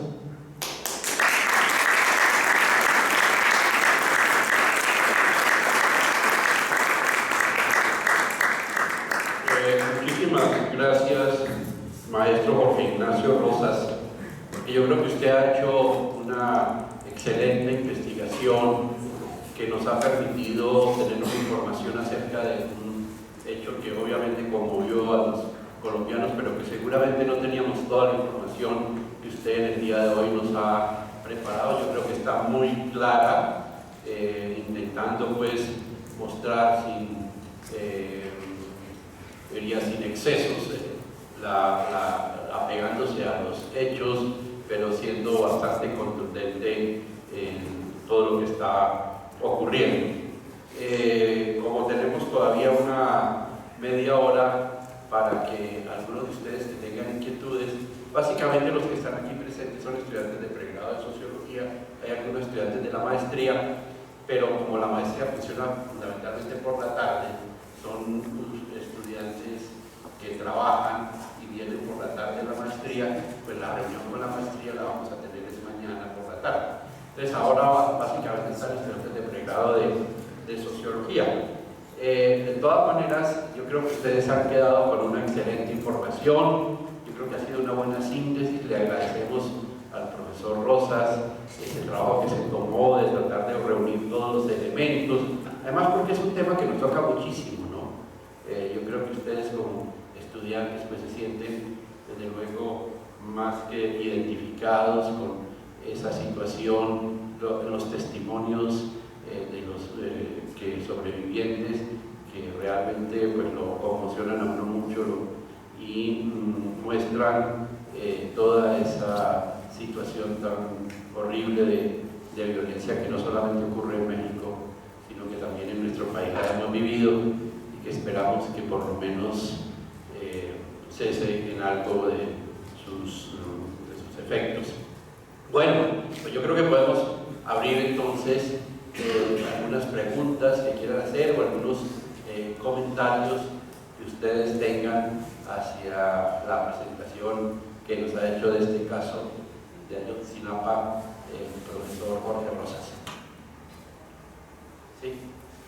Pues yo tengo una pregunta, sería como si tiene idea de el punto de origen de la normalización de la conducta policíaca ya mencionada en el caso de Ayotzinapa, pues de un modo tan abiertamente criminal. Es decir, obviamente aquí eso sucede, pero ese tipo de hechos se le atribuye normalmente, no sé, a grupos paramilitares o algo por el estilo, pero ahí no solamente hubo una conducta policíaca abiertamente criminal, sino que lo que causa revuelo es lo que hicieron, más no el hecho de que ellos lo hayan hecho. Sí, desafortunadamente hablar de policía y hablar de crimen organizado es como sinónimo, es lo mismo. De hecho, varias organizaciones delincuenciales tratan de ubicar a sus elementos dentro de la policía, pues para que les den información, para muchas cosas, ¿no? Desafortunadamente pasa eso en México. Nosotros acá, cuando llegamos, mi esposa y yo, hemos preguntado si ustedes tienen confianza en su policía, ¿no? Y nos dicen que sí, o algunos a lo mejor es la visión que ellos tienen, pero para nosotros policía es sinónimo de delincuente también, ¿no? Ellos nos despojan también, ellos están implicados en secuestros, De hecho, el grupo criminal más nefasto que hay en México, que es el cártel de los Zetas, son exmilitares que hicieron un cártel. Entonces estamos hablando de cosas ahí terribles, en donde policías y ladrones, pues no es así como en el cuento, ¿no? Son los mismos. Nada más que a veces están en un bando y a veces en otro, pero se conocen muy bien y se la llevan muy bien, ¿no? Incluso para que unos puedan operar, pues tienen que tener la complicidad del otro. Y como mencionaba Sergio Aguayo, desafortunadamente en la parte municipal es donde más ha quedado arraigada este fenómeno del crimen organizado envuelto en el gobierno, y ha pasado eso. No sé si por ahí se aclara un poco la pregunta que me hace la compañera, pero es eso, o sea, fueron ellos, pero ellos están en los dos bandos, ¿no? Desafortunadamente. Yo quiero resaltar un poco lo que ella dice, y es que a veces esas intervenciones del Estado son muy veladas, pero aquí parece que fueron tan abiertas que a uno lo sorprende, ¿no? Es decir, a ese grado se ha llegado ya de que matan a alguien así impunemente en la calle y no pasa nada. Aquí siempre pasa algo, ¿no? Ya no es tan fácil. Aquí hubo un crimen de un muchacho que estaba pintando en las paredes, un grafitero que llamamos acá, y se armó todo un escándalo, ¿no? Lo trataron de acusar de que había asaltado a un bus municipal antes, pero se armó un escándalo. Pero lo que a uno le sorprende es cómo a unos estudiantes inermes, porque si estuvieran armados uno diría, bueno, sí, estaban reprimiendo a unos delincuentes armados, pero unos estudiantes totalmente inermes, a cazarlos de esa manera, ¿no? Es realmente sorprendente. Sí, desafortunadamente ya como estamos metidos en una espiral de violencia, entonces se puede matar a alguien y decir, pues fue el crimen organizado, ¿no? Es lo que les dice el chivo expiatorio, o buscar un lugar común, como lo hizo el gobierno, y dijo, fueron guerreros unidos, ¿no? No, fue el Estado. Pero allá cuando muere alguien, va a decir, bueno, es que estamos en guerra contra la delincuencia. Incluso el presidente pasado, Felipe Calderón, decía, va a haber daños colaterales, ¿no? Era un eufemismo para decir, pues va a morir gente inocente. Entonces era terrible eso. Entonces, desafortunadamente, este caso sí destapa la cloaca de cómo los distintos niveles de gobierno están involucrados, pero también tenemos esa desgracia, ¿no? De que cualquier muerte puede ser achacada al crimen organizado y no pasa nada. Pero vamos con el compañero. Hablando en el sentido de memoria histórica, que es un tema que acá en Colombia se pone como está en auge, ¿qué tan equiparable podría ser la cuestión de los 43 desaparecidos con la masacre del 68? Yo creo que tiene tintes distintos.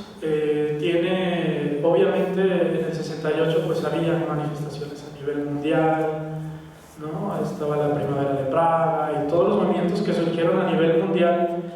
En México realmente no había un movimiento estudiantil tal cual hasta después de la masacre de Tlatelolco, ¿no? Porque era una pelea que ahí había entre dos universidades, Politécnico y la UNAM, en donde al acercarse a los Juegos Olímpicos se creía que la izquierda iba a boicotear los Juegos Olímpicos, que toda esta parte invasiva de los rusos y tal, pues si ya había llegado a Cuba también iba a llegar a México.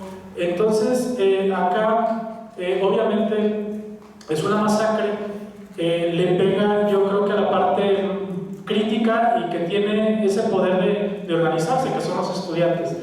Yo creo que hay un puente común, que es, digamos, universos similares, ¿no? Son momentos históricos distintos. Acá hablamos de estudiantes que viven en condiciones pues de mucha pobreza. Es un estado distinto, son momentos distintos, pero desafortunadamente los dos se involucran el gobierno. Y es el gobierno el que hace las masacres, es lo desagradable del punto. Y para recuperar esa memoria histórica, como yo decía al inicio, ¿no? Son los dos momentos de inflexión que han hecho que haya un movimiento social muy importante, el del 68 y ahora lo del 26 de septiembre con los 43. Pero lo que pasa, como les decía, mataron a 73 migrantes, ¿no? Pero desafortunadamente ahí ellos no se pueden organizar para reclamar. Pero así han arrasado, incluso ha habido municipios que de ahorita son fantasmas en México porque han sido invadidos por el narco. Entonces, pues nosotros, digamos, nos tocaron a nosotros, ¿no?, a los universitarios, y tenemos ese poder de organizarnos, perdón. Pero también ha tocado en México a muchos sectores y no se ha tenido esa posibilidad de organizarse. Yo creo que el puente mediador entre 68 y el 26 de septiembre es que toca pues a los estudiantes de escuelas públicas, y que también es donde en México se genera la masa crítica, ¿no? Las personas que van a cuestionar al gobierno, que de alguna manera arman una revolución ideológica. Yo no veo otro espacio pues que no sea la propia universidad. Gracias. Bueno, en primer lugar, felicitar al expositor por esta magnífica presentación, por este esfuerzo que ha hecho pues, por caracterizar este caso que pues, desafortunadamente guarda muchas características y muchas similitudes con la historia y con la sociedad colombiana. Desafortunadamente nosotros también hemos tenido una cantidad de masacres y desaparecidos en nuestro país, en los más desaparecidos de América Latina. Nosotros también tuvimos asesinatos a estudiantes, el 8 de 9 de 1954 son fechas memorables en la historia de nuestro país. De manera que, o sea, este caso y esta exposición me causa mucha atención, porque siento que México y Colombia pues comparten muchas características, y pues en ese sentido me parece importante, digamos, preguntarnos por cuál es el papel que debemos hacer con los movimientos sociales y las organizaciones sociales de base para avanzar, digamos, en una crítica, digamos, en propuestas de transformación que trasciendan de estos puntos que son meramente coyunturales. ¿Cuál es el papel también que están haciendo los movimientos sociales y las organizaciones sociales de base en México para trascender de este momento? En este momento es coyuntural, pero que debe ir más allá, que debe hacer, debe presentarse como una crítica hacia el Estado, con reales propuestas de transformación, y que no se quede la coyuntura. No, gracias, excelente pregunta. Me parece que a pesar de que yo comentaba que estos contextos es donde se genera el debate y donde pueden salir ideas, por lo menos en México hay otros sectores que no necesariamente tienen que ver con la institución educativa, que son los que salen a las calles y son los que protestan, y en este caso son padres que no tienen ni siquiera la primaria, no cursaron la primaria, los que han levantado un movimiento así. El año, para el 2006, me están invitando a la Universidad de Córdoba a un evento donde va a estar Boaventura Santos, y que es un evento que tiene características muy interesantes porque él puso como exigencia que el 80% de lo que se presente ahí no sea de académicos, sea de movimientos sociales que están en la calle, ¿no? Entonces, yo creo que si de algo tenemos que aprender nosotros acá en la universidad, es de la gente que lo hace en la calle, que lo hace porque le mataron a un hijo o simplemente porque es una persona consciente. Yo creo que ahí a veces sí nos sacan un paso adelante estas personas que ya tienen una agenda, que saben que va a haber un día que van a recordar a sus hijos, que va a haber un día que van a protestar y que pueden organizarse y tener una agenda o un pliego petitorio para los gobiernos. Yo creo que ahí tenemos mucho que aprender en esa parte, pero también nosotros tenemos que involucrarnos. Yo hablaba pues de la currícula, que también me parece que en el pregrado lo pueden tener, ¿no? Cómo ustedes generar una masa crítica, que no se queden así como yo lo hago, nada más en el análisis, ¿no? Sino también cómo vamos a salir de un conflicto de este tipo y cómo nos tenemos que involucrar y tener un diálogo para que no pase esto, ¿no? Como comentó el compañero, hay que tener memoria, hay que tener esa memoria para que no vuelva a suceder esto. Yo creo que, por lo menos lo que pasa en México, es que todo esto está fragmentado, ¿no? O sea, los homosexuales están por su lado, los padres desaparecidos por otro, los estudiantes estamos en otro, y nunca nos juntamos y nos damos cuenta que todos vamos por el mismo lado, que es una sociedad pues más pacífica, con seguridad y con todo esto, ¿no? Yo creo que tenemos que armar ese rompecabezas y juntarnos y decir, bueno, pues vamos por una agenda común. Bueno, muchas gracias por la exposición. Me preguntaba ya un poco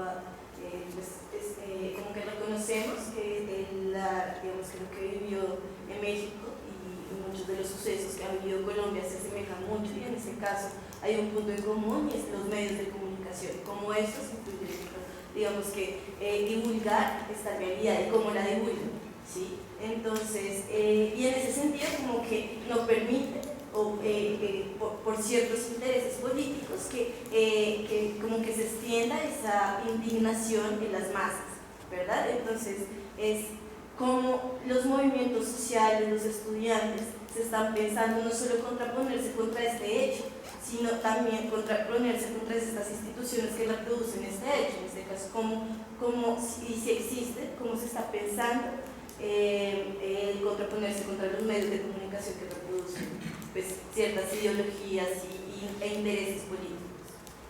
Bien, yo creo que ahí he encontrado más en México la parte, lo vuelvo a repetir, de la calle y de las expresiones artísticas, ¿no? A través de grupos de rock, de hip hop, son los que cuestionan más esta parte de los medios de comunicación, pero todo sigue estando así como en el subterráneo, ¿no? en el underground en México. Y es difícil lucharle a estos medios, ¿no? Se le puede luchar en las universidades o informándonos en el barrio. Yo creo que allá es algo que se tiene muy poco, que es que nosotros debatamos más, ¿no? Si vamos con alguien en el bus, comentar esto que pasa, porque de repente alguien se encuentra con una persona que dice, pues que ya dejen de protestar, ¿no? Ya los mataron y ya que se callen, ¿no? Así encontramos expresiones que son sacadas obviamente de la televisión. Entonces hay que tomarnos el tiempo para decir, oiga señor, pero si hubiera sido su hijo, usted ya se hubiera callado y hubiera pasado esto, ¿no? Es decir, también tenemos que crear ahí un puente comunicativo con la gente que supuestamente está más invadida por este tipo de prototipos de información. Pero también desafortunadamente allá existe muy poco de estos círculos universitarios, o incluso llegar por otros espacios, ¿no? Que yo creo que el arte, ¿no? Es algo también que puede sensibilizar mucho a los jóvenes para que por lo menos tengan una información distinta a la que manejan los medios de comunicación. Por ahí, ¿no? Es la parte que se me ocurre, ¿no? Las expresiones artísticas, el graffiti, la música, en fin, ¿no? Buenas tardes. Pues me pregunto sobre el origen como tal de las escuelas rurales. Me gustaría saber pues en qué contexto surgen y traerlo ahorita a la actualidad, pues como qué significado tiene en la sociedad. Pues son escuelas rurales, cómo lo ve una persona del área urbana, si tienen alguna relación, si están o no dentro de la institucionalidad. Creo que y lo pregunto enfocado pues como al tema en cómo opera o cómo afectan esas escuelas pues a la sociedad directamente. Buena pregunta. Las normales rurales surgen en 1937-38 en México, y si algún mexicano nos pregunta, dinos el nombre de un presidente que no lo quieras meter a la cárcel o que no lo quieras matar, yo creo que nos tenemos que remontar a esa época, que fue Lázaro Cárdenas, que crea las normales rurales, ¿no? Sí, o sea, si a nosotros nos preguntan por todos los pasados, que un hecho importante es que casi todos viven en el extranjero, ¿no? Pero todos son detestados por nosotros.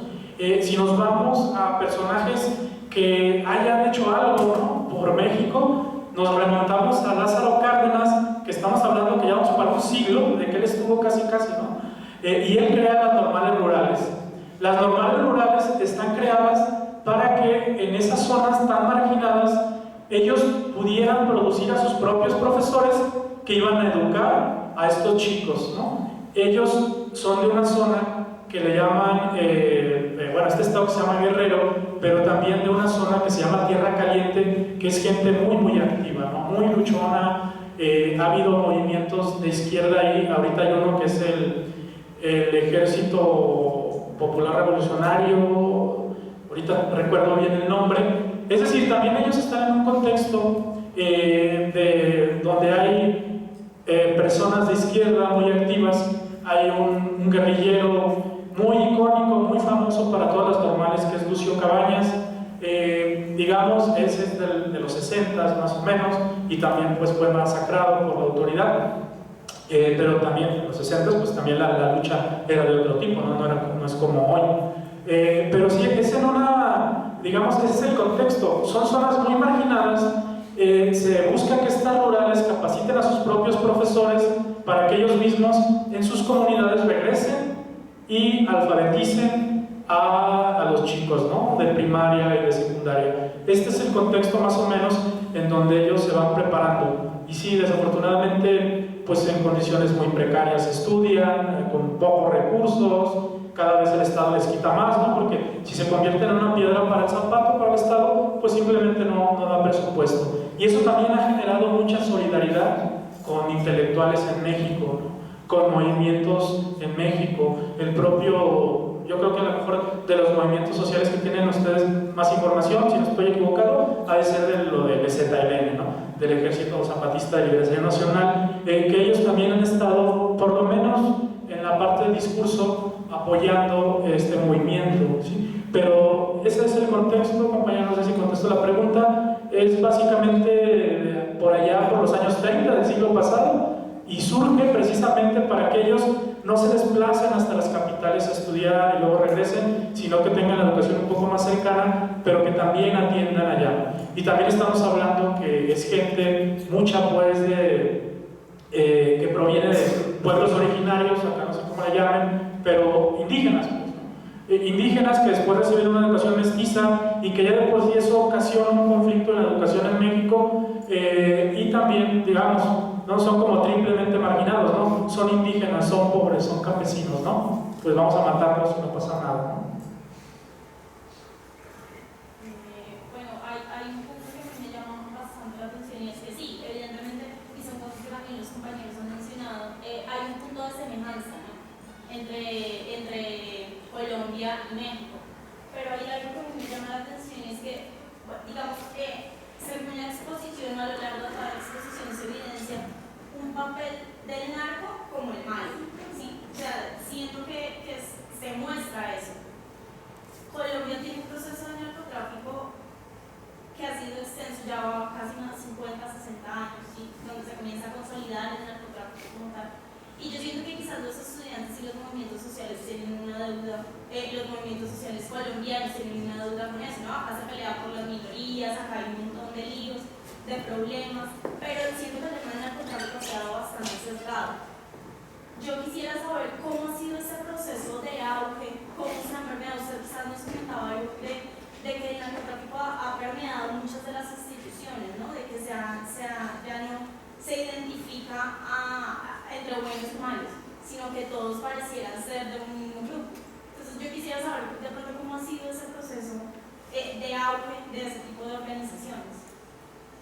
Bien, bueno, el auge de las organizaciones del narco en México empieza como desde los años 50 también del siglo pasado. En ese entonces el gobierno, el PRI, como que divide el país y dice, bueno, aquí les toca a ustedes, aquí ustedes, y no se maten, no hagan revuelo y sigan controlando el trasiego de la droga, ¿no? Desafortunadamente, en el 2006, en lugar de desaparecer esto, pues parece que se quiere combatir el fuego con más fuego y surge todas estas masacres, desapariciones, y nos metemos en una espiral de violencia terrible, ¿no? El narco en sí, pues yo creo que no se ha estudiado y es muy peligroso que tanto periodistas como estudiantes nos metamos en eso porque pues pueden matar. O sea, desafortunadamente ahí hace poco comentaba con algunos colegas antropólogos y les decía, bueno, ustedes han ido a este pueblo, este estado que les menciono, Michoacán. Dice, no, es que si te metes ahí, primero para que entres, van a decir a qué bien está tal y tal, pero la gente pues obviamente quiere conservar la vida, y si te metes ahí, seguro te van a matar. Entonces también acá, como comentas, nosotros tenemos una deuda, ¿no? Yo creo que sí tenemos un papel importante, pero acá por ejemplo los antropólogos no se han atrevido a hacer trabajo de campo en las autodefensas, ¿no? En donde no se sabe quién controla las autodefensas, si el narco, el gobierno, o si la gente realmente es autónoma y tiene su propia seguridad. Entonces está tan revuelto todo que es muy difícil distinguir entre todo esto, ¿no? En donde se involucra gobierno, estados, municipios, crimen organizado y tal, ¿no? Y la deuda de nosotros, pues es no andar con miedo, ¿no? Y poder entrar a eso, dar cuenta no desde una posición de verdad o mentira, de blanco y negro, tal, matizar y tratar de hacer pues lo que por lo menos en México hacen los periodistas, ¿no? Con todas las consecuencias que tiene. México es un país en donde se mueren más periodistas. Hace unos meses, mataron a un fotógrafo que pues le sacó una foto a un gobernador en donde el gobernador pues no salió bonito y tal. Entonces después en el DF lo matan, ¿no? Junto con otras personas, con una chica colombiana, ¿no? Entonces cuando allá también dicen, es colombiana, una chica colombiana, seguro están metidos en el narco, ¿no? O sea, hay todo este tipo de lugares comunes que son terribles. Yo creo que a nosotros en México el 90% de información que nos llega de Colombia es falsa, ¿no? También por eso tenía mucha expectativa de venir acá, porque hay todos esos estereotipos, todos esos lugares comunes que desafortunadamente la gente no atendemos.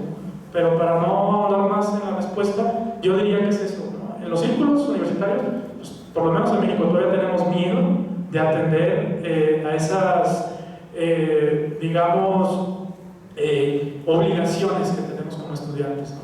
Que representa riesgos, pues sí lo representa.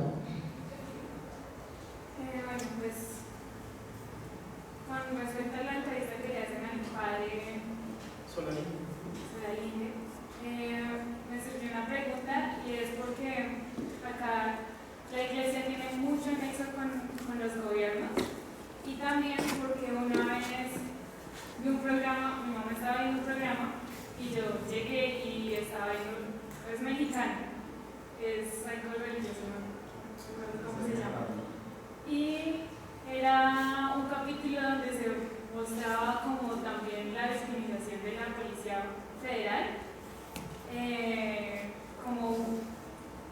cómo le estigmatizan de mala, y salía el policía héroe, así como acá a veces pintan los policías también en Colombia.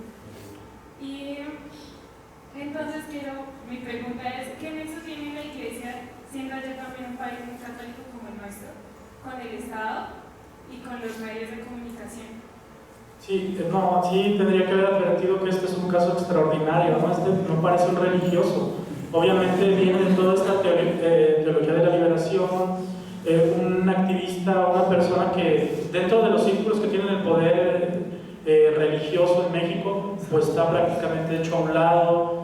Pero yo también lo quiero traer acá porque creemos que el compromiso de la gente está más allá de que pertenezcas a una institución. En todo caso, el vínculo de la iglesia, para ser más concreto con tu pregunta, es tan fuerte con el Estado que son lo mismo, ¿no? Ellos dan recomendaciones de por quién votar, ellos obviamente forman parte del mismo círculo de poder.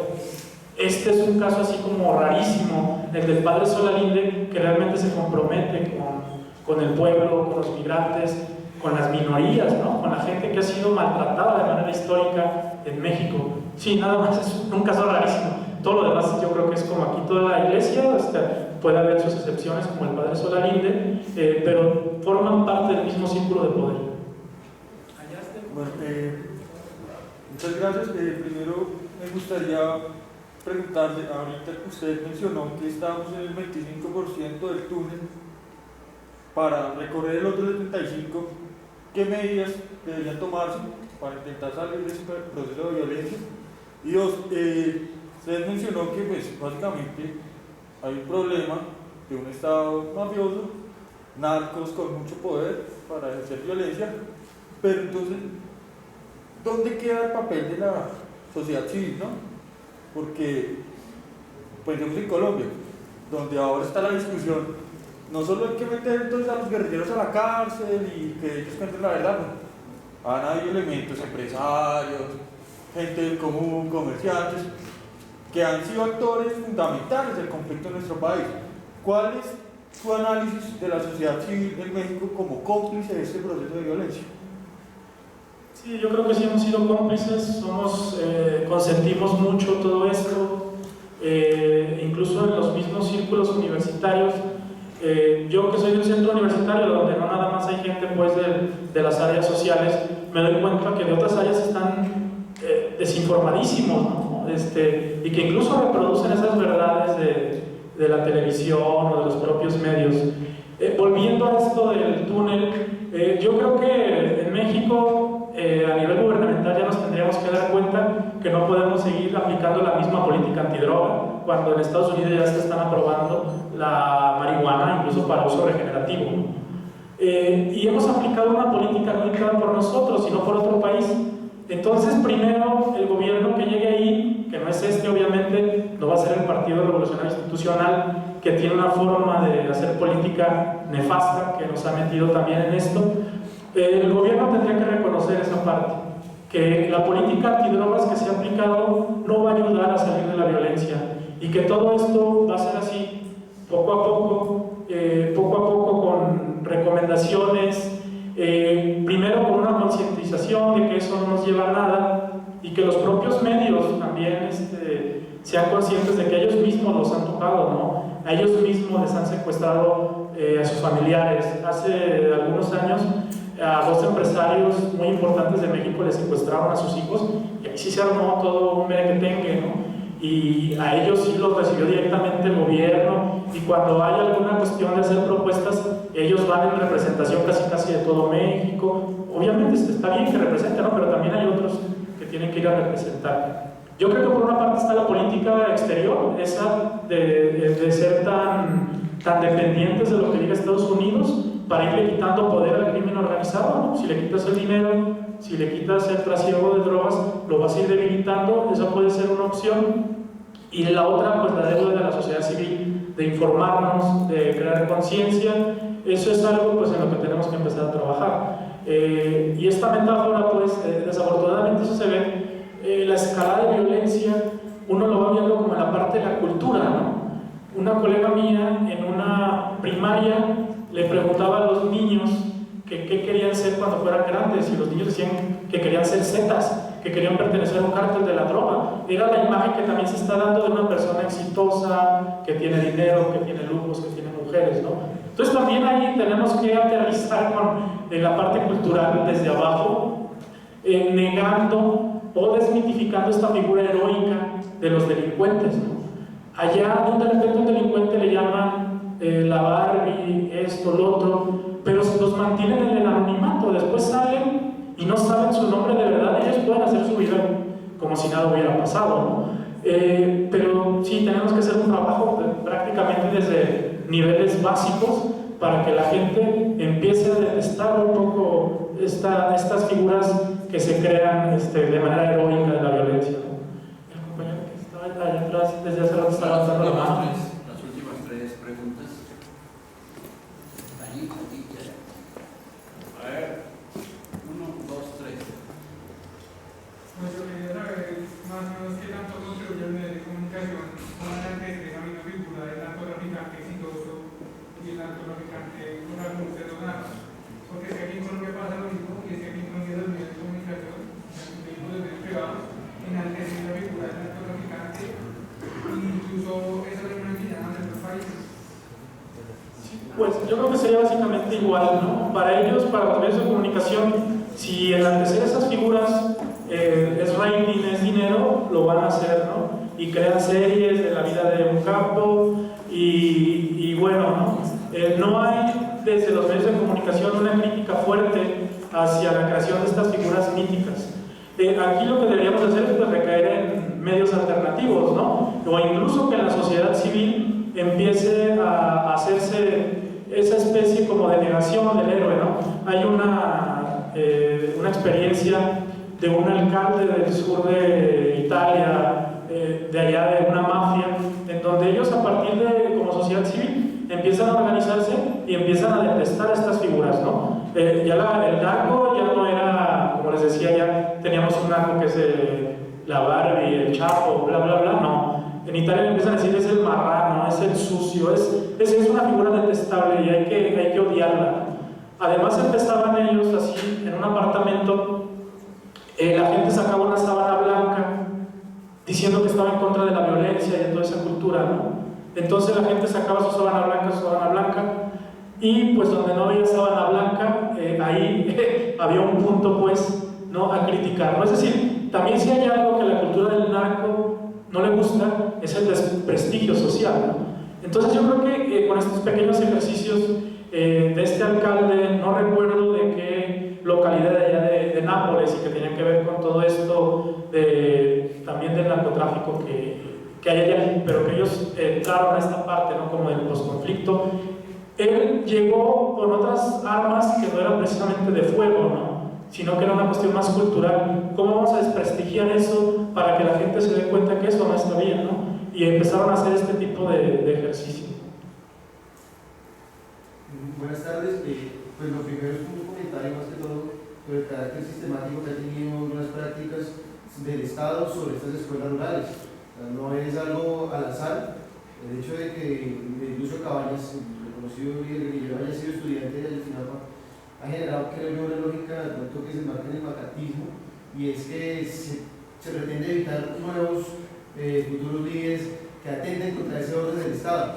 Entonces se sale de lo casual para marcarse precisamente en que las escuelas rurales han sido digamos, un objetivo militar históricamente.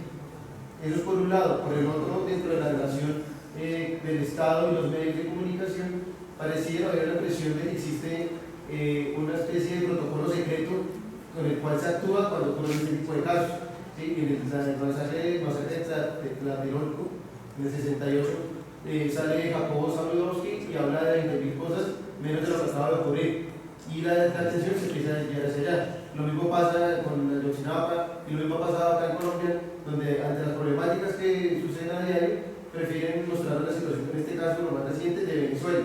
¿Sí? Ese protocolo que mantiene la atención siempre hacia otros lados para no reconocer lo que está ocurriendo y que al final mantenga el orden, porque realmente no se trastoca en ningún punto.